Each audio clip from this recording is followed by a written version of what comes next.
In this video, I'll show you how to run payroll on QuickBooks Online. First, make sure your payroll setup is already complete. Intuit says, before you can run payroll in QuickBooks Online Payroll, your employee information, tax settings, and payroll setup need to be up to date. Now open QuickBooks Online Payroll and go to Payroll. Intuit's current payroll guide says you can select Run Payroll, choose your pay schedule, and then continue to the employee pay screen. Next, review the employees you want to pay and make sure the pay period and pay date are correct. After that, enter or confirm hours worked, salary amounts, bonuses, commissions, or any other payroll items that apply.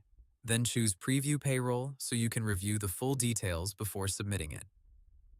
Intuit says this preview step lets you check each paycheck and confirm the payroll information is correct. Once everything looks right, check the payroll bank account, review the net pay amounts, and then click Submit Payroll. If you're paying by paper check, Intuit says you can also print paychecks after submitting.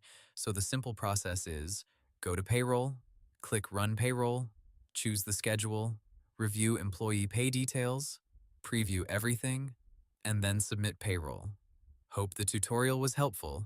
Subscribe to my channel and see you in the next video.